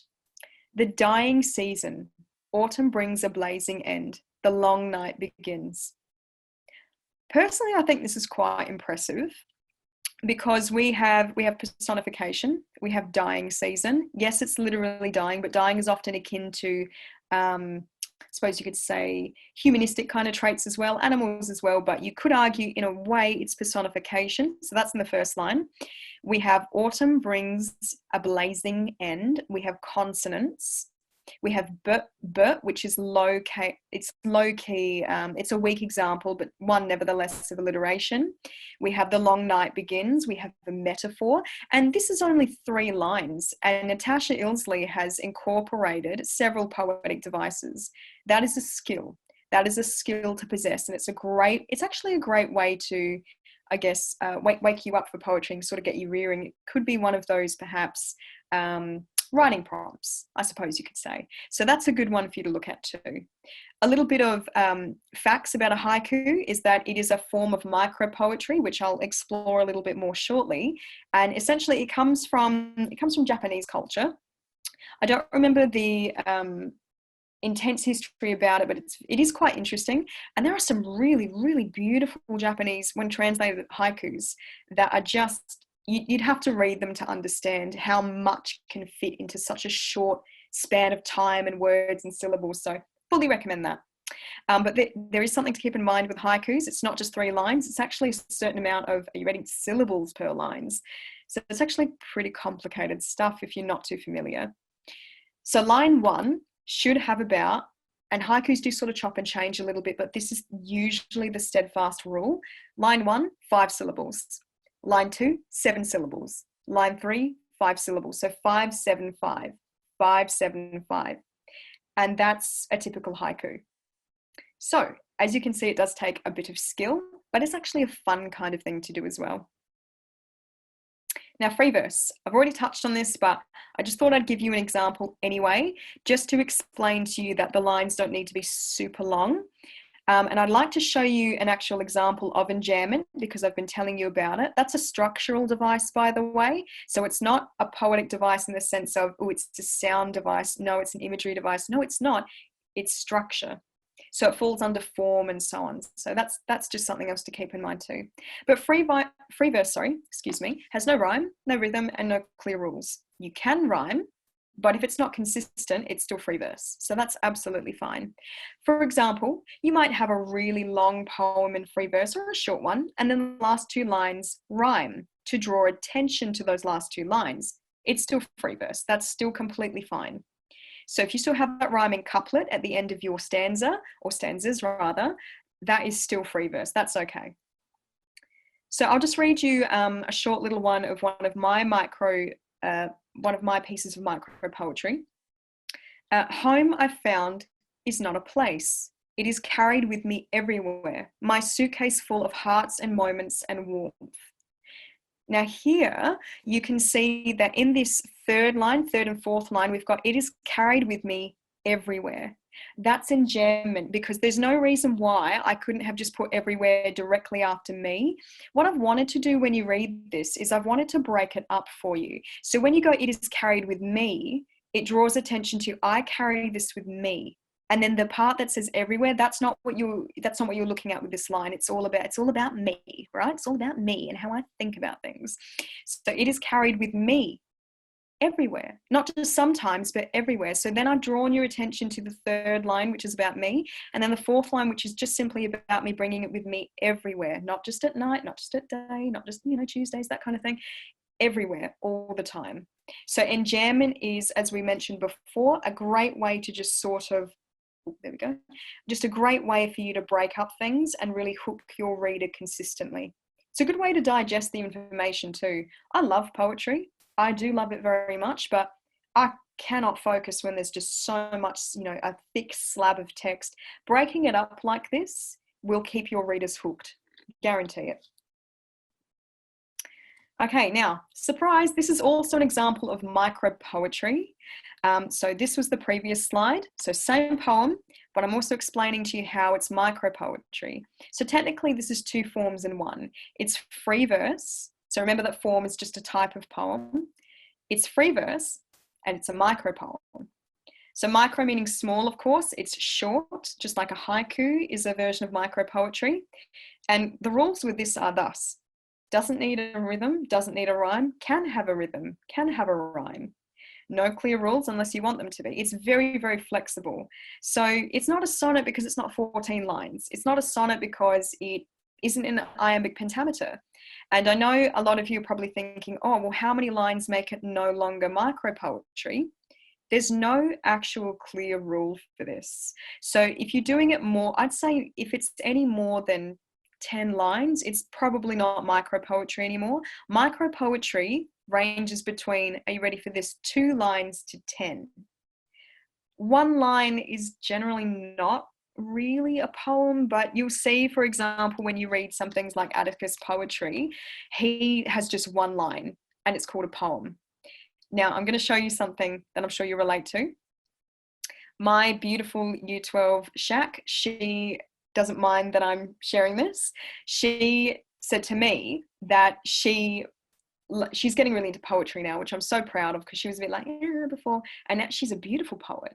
And here she's saying she wrote a poem, but it sounds, I've cut off half of it here, but the context is that she wrote a beautiful poem for a family member, but it almost sounds romantic, so forget that bit. What I'd like to talk to you about here is that she goes, I don't get why micro poetry, micro fiction, which is the same thing, but it's not a poem, it's a short story, something else.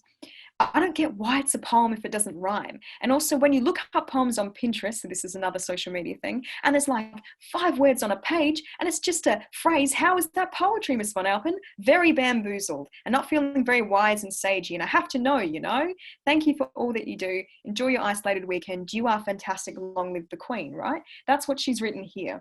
And essentially what I wanted to point out to you is that she's right. If there's 5 words on a page, how is that a poem? It's a poem if it follows the rules. And I know this will grate a lot of you because it used to grate me too.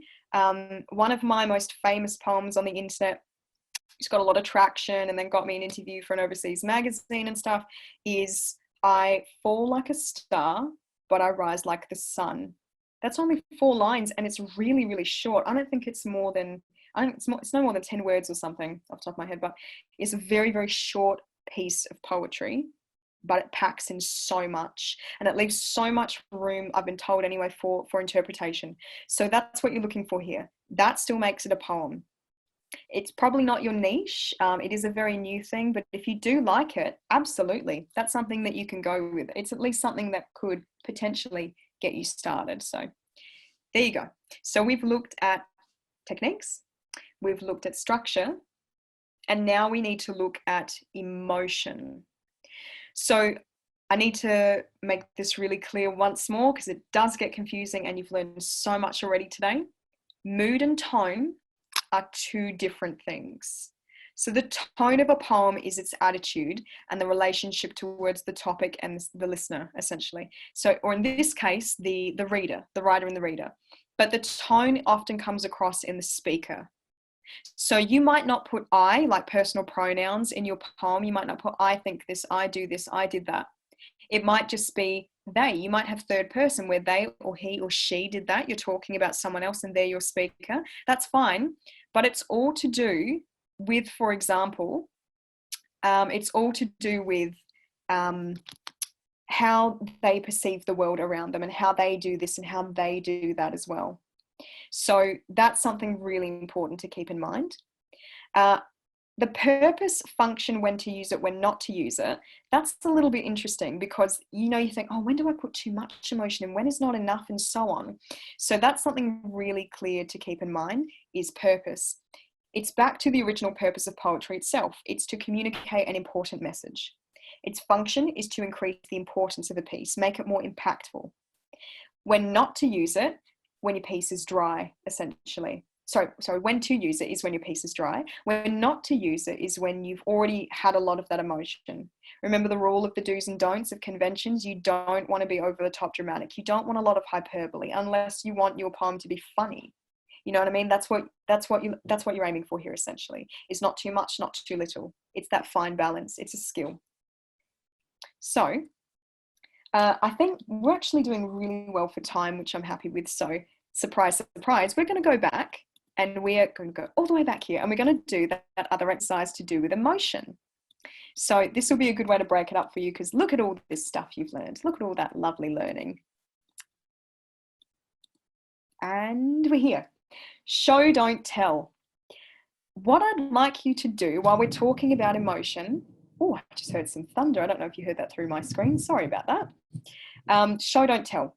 So what we're going to do with this particular activity, now nice cozy homes while it's raining outside, or soon will be, is, and this is perfect weather actually for talking about emotion, oh, a metaphor, we're going to look at emotion. Now you can look at these images that are on the slide, or you can just imagine one, but think in your head a particular emotion, anxiety, hurt, pain, discomfort, that kind of thing, and describe it using body language. Now this is really good timing for me because my laptop needs to charge. So what I'm going to do is I'm going to give you about 5 minutes and hopefully we're a bit more comfortable sharing now. I'm going to plug my laptop in and I'm going to be very excited to see what you have created. So take your time, 5 minutes, and then we'll do a little bit of feedback to do with that. Remember, body language, facial expression, pick an emotion and then run with that. Okay, I'll be back soon. I look very forward to seeing what you all say. And I'll tilt my laptop up so you don't have to see my pajama pants, and I'll see you shortly.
Okay, I hope you're all doing well.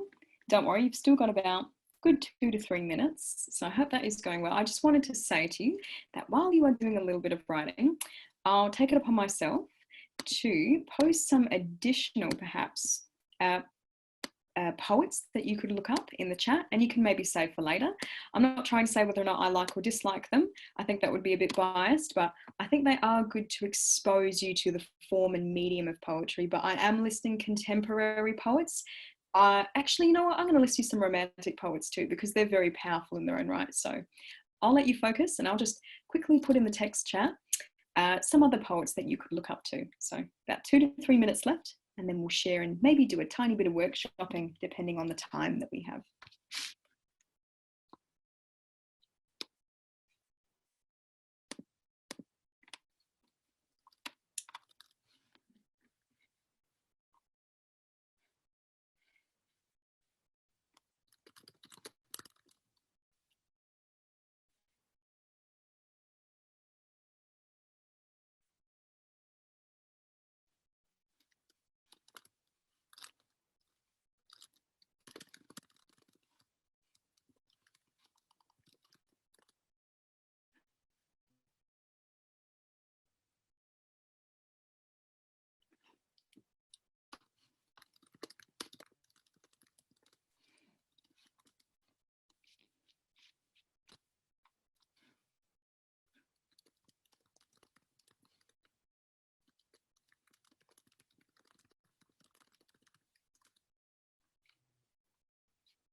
Okay, 1 more minute, please, everyone. And I just wanted to say now that what I'm really enjoying about what you're writing is, one, I'm impressed that you already clearly have a lot of you, and it wouldn't matter if you didn't, but a lot of you already have a clear grapple of what kind of constitutes the feel of poetry, which is good, which can constitute anything to do with the written form, really, but that's how, you know, flexible poetry is. I like that you're not listing the emotion. You're not, you know, spelling it out to me like I'm not a baby. You know, you're making me really think about, that could be sadness, but it could be a particular kind of sadness, and I've got to really try and figure it out. And in doing so, you are automatically engaging me more. There's a psychology trick that they teach us at uni, and it's really good for when you want to make friends as well. If you've read How to Win Friends and Influence People, which sounds incredibly manipulative, but it's by Dale Carnegie, and it's a classic text. And it talks about how to be a leader, essentially, and, you know, not tick people off, and how to treat them with respect. And it's a fantastic book. And essentially, it's ask open-ended questions. Don't spell it out for people. If you go, "Are you angry?" How is that going to engage a meaningful conversation? Because they go, "Yes, no," and you've assumed the worst.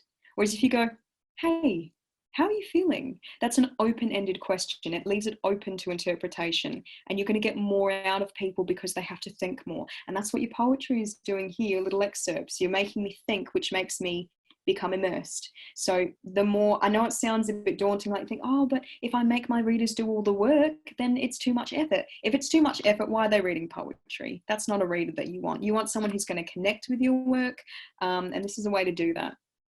So I'm impressed so far. Might just give you a tiny bit longer, and then we're going to read some out and go through some, and then we're going to move to the next little bit of the webinar today. Ooh.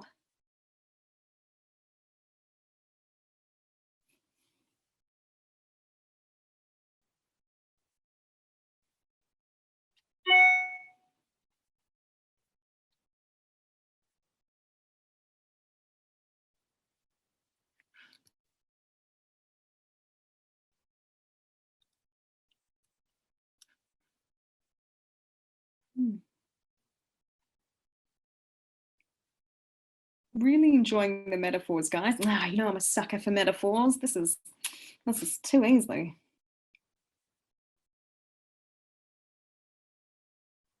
Excellent. Okay. If there's any last minute contributions that people want to post in, please feel free to do that. We'll go through them. I might just start reading through some now, and we can talk about why this makes a good show don't tell. And I promise I'll be gentle if you haven't done it exactly the way that you could have. And I look very vicious, but I can tone it down. That's fine for this. So if we have a look at Phil, I think Phil, you were the first one. Yes, Phil. So Phil has posted here, wide-eyed. Amidst the forest green, moist air and unseen voices remained. So wide-eyed, I'd actually like to talk about that here. So I know that wasn't exactly, I don't think it was part of this activity, but I did notice it just before, wide-eyed. That's actually, so he's not saying shocked, he's not saying awestruck, he's not spelling it out for us, he's saying wide-eyed. That could mean a lot of things. So the more specification you put in, the more you paint a picture, but then the less you leave it open to interpretation. So it's up to you how you want to meet that in the middle if you wish. But I just wanted to flag that from what Phil said earlier, because even that one thing is enough to be like surprise, shock, stunned. We're not too sure. So that's interesting. Let's go down to Fiona. She has said, eyes downcast, tears trickling, shoulders slumped, head hangs low. Very clear body language here to explain, perhaps, I'm getting a feeling of sadness or severe frustration, perhaps disheartenment. It could be a lot of things. And the more you read, the more the story unfolds. And that's the beautiful thing about poetry. We are telling stories. We're delivering messages. We're just doing it in a much quicker format than a book, essentially. So good one there, Fiona. Vicky has said, closed doors, on either side we sit, we walk, empty as a shell. And that's the cliche. So she's put in a cliche, but she's tried to sort of flip it on its head. There is more that you can do with it, but considering this is a short activity, I think that's pretty good. Essentially, what you've done, and if you're not familiar with this, Vicky, I'm sure you've done this on purpose, but the forward slashes that she's put indicate a line change. So if you put a forward slash when you're quoting something, so to avoid plagiarism, that means the line has changed. And clearly, because we can't keep entering because we'll lose all of our different lines, that's what Vicky's done here. So if you see that, it's not an error. I'm going to fight Vicky, and defend for her honor. It just means the line has changed. So here what she's done is she's broken it up. She's gone closed doors on either side. We sit, we walk, empty as a shell. She's broken that up and made that really digestible for me and for you to read. And then we think body language, space, what's happening. So it's telling that story. Julie has said, I'm a colourful kite. So we have a metaphor straight away, fluttering into a pure blue canopy of light. We have rhyme, lifted by joy. Excellent. Okay, I like that, Julie, because, and again, I do love poetry and I can always see the beauty in things, but I'm really enjoying what you guys are posting, simply because, again, you're using these techniques, but again, you are not spelling it out for me. Now, even though I will point this out to you, and I was hoping someone would do this, Julie has actually said the word joy. That's actually okay because she didn't spell it out for me at the beginning. I don't know that it's joy. She goes, I'm a colourful kite. That could mean anything. It means obviously potentially a positive connotation, but it doesn't mean she's going unhappy. She didn't do that. She built up to it, and then she goes lifted by joy. So then this reinforces it for us. Okay, it's a positive feeling for sure. That's okay. Just don't ever spell it out at the beginning and not too much in between. Julianne has said she walked ever so slowly, head down, hoping no one will notice her presence. And they don't. Slinking away in the distance, or slinking away, that's a good one. Getting darker and colder as she went. Gone. Again, no direct emotion is really stated here. It's all about the ambience, it's about the environment and the feel, it's about the body language, and that's what's made this so interesting. I think we'll go to Beth really quickly now, and then we're going to wrap up so that we've got a little bit of time for those questions, and then we'll see how we go. So Beth has said, chest tightens as a violin string awaiting plucking, slumped shoulders pull spirits towards the wished for abyss. Anxiety sets like concrete, filling my chest, constricting, shallow breathing. That's good as well, because again, literary devices here, poetic devices again, and you didn't have a lot of, oh, that's all right, Beth, I knew what you meant, that's okay. What she's done here is she's put in a lot of those literary devices, and again, did not spell it out for me. I've got to put in all the pieces and figure it out for myself. And again, that is the essence of poetry, that connection. It's not just a mirror into you. It's actually a window for people to see who you are and think, I feel understood. That's how poetry got me through high school. It's how it got me through uni, to be honest. It's how I've recently had a sad thing happen in my life, and poetry is still helping me. It's an ongoing journey, and it's a learning curve, and it's just wonderful stuff. So good stuff, everyone. Now we're going to go all the way forward past all this knowledge that we've learned. We're nearly there. Okay, so we have looked and timed this beautifully, actually. We've looked at all of the conventions. We've looked at writing prompts. We've looked at the backstories. We've looked at structure. You now have, hopefully, a really good grapple of what it means to be a poet, what it means to write that poetry, what to put into that poetry, and how to start writing that poetry, and hopefully where to go with this as well. So I'm happy to take any questions. Just before I do, I'll quickly let you know one more time that you can contact me through my email address. So here that is lisa.von.alpen. I don't think it's case sensitive, but just do it all in lowercase just to be safe, @gmail.com. I do get spammed quite a bit by my students sometimes. So if you really want my attention, send a few emails and check in with me. But usually I'll get back to you within a week, possibly sooner, depending on how exams are looking for the term. But you are welcome to contact me there. And you can find me on Instagram. So that's what that little symbol with the camera is down there. You can find me on Instagram under Lisa Jade Poetry. If you don't have an account, you can just check in occasionally. My profile is public, and I welcome you to have a look at my stuff as well. But you're welcome to connect with me as well. Please don't be shy. Don't be a stranger. Again, it's about the community. And I was there once too, so I completely understand if you want a bit of guidance. So yes, any questions, anybody, that I can help you with at all? There aren't any in our Q&A boxes yet, so maybe everybody's taking in their wonderful new poetry skills that they've learnt today. And hopefully, that would be the goal, Tracy. I do hope so.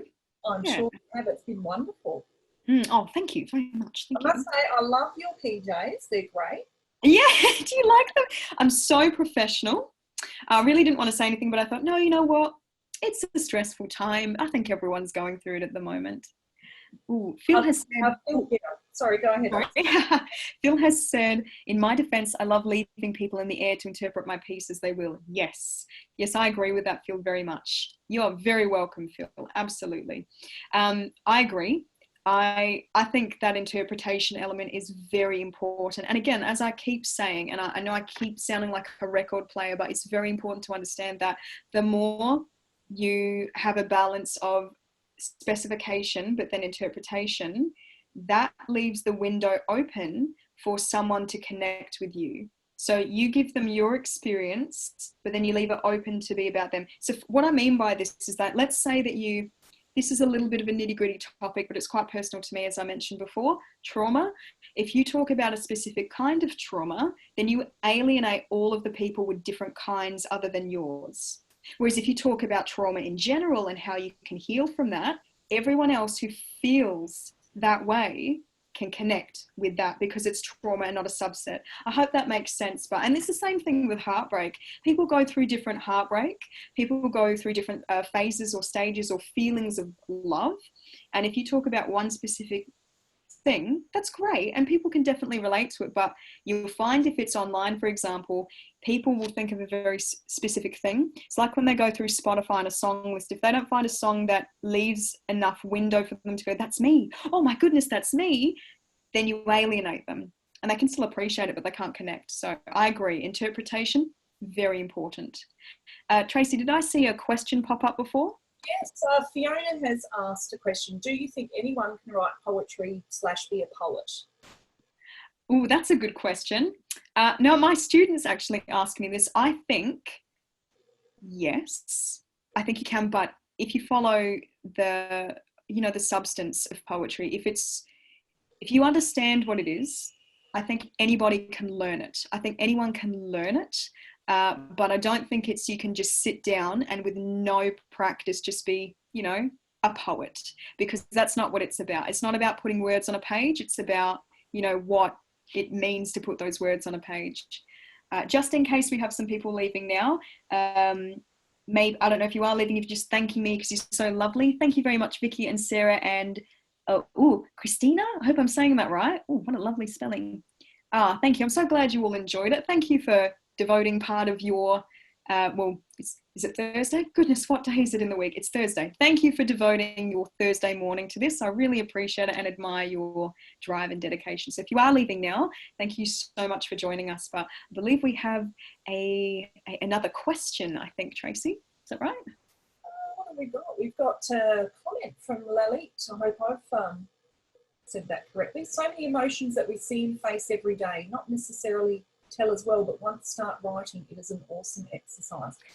I absolutely agree. No, it really, really is. I think that it's hard to explain.